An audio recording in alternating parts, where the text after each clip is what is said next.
Hello, what's up mga boss? Welcome back to my YouTube channel, Asil Nikidil TV.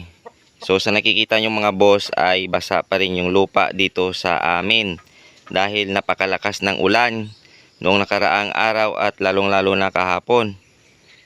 Kagabi napakalakas pa rin ng ulan pero ngayon ito, sumikat na rin si Aring Araw mga boss.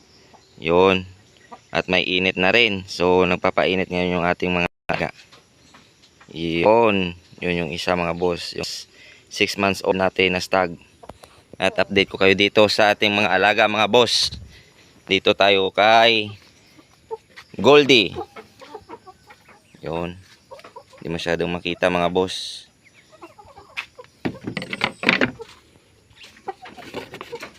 Ito naman si Abuhin mga boss. Grabe yung lugon niya.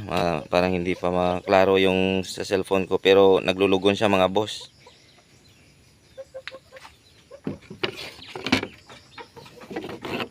Ito rin yung isa nating abuhin mga boss. Tapos yung turning 2 months old natin na mga sisiw. Ayan. Yan na sila mga boss. Malalaki na sila. Iyon oh. Ang laki na mga boss oh. Ito yung paa niya mga boss oh. Halos mga 2 dangkal na. Yun. Tapos update ko na rin kayo dito sa ating mga boss. Ito. Malapit na rin tong pwede na rin tong magamit mga boss kasi nag-iitlog na siya oh. Pero hindi pa natin siya isinalang.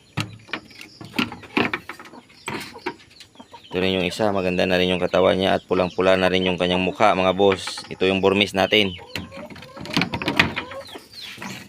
Ito namin si Tanaka Asil natin mga boss. Naglulugon pa siya. Siguro pagtapos nitong maglugon mga boss, pwede na itong magamit.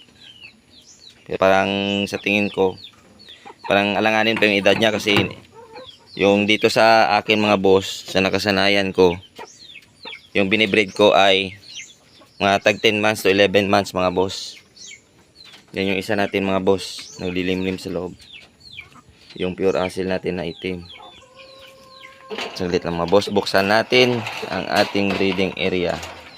Ito naman yung pure asil natin na 3 times winner. Yung nakapatay nung nakaraan lang sa ating Belgian na talisay o talisain. Mga boss. Ito yung kanyang anak na pure asil. So inbreed na to sila mga boss. Ito mga boss, lagpas to sa aking tuhod mga boss, yung height nito. Tapos ang timbang nito mga boss, mga 4 na kilo mahigit. Yun. At update ko kayo dito sa sisiw nito mga boss na na nakapare sa Belgian natin na talisain. Ito na pala yung update mga boss. 1 week old na to mga bossing. Yun o. Saglit lang buksan natin. Buksan muna natin mga boss.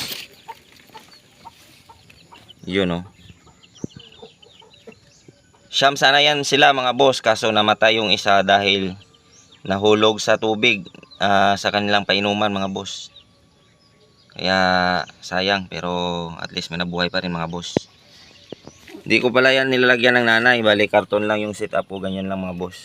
Tapos pag gabi pumapasok sila dyan sa butas ng karton. Yun lang. Wala nang ilaw-ilaw yan mga boss. Natural lang na init ng karton. Ganun lang yung ginagawa ko. Tapos pag umaga, yan nagpapainit sila mga boss. So ganun lang kasimple at kadali mga bossing.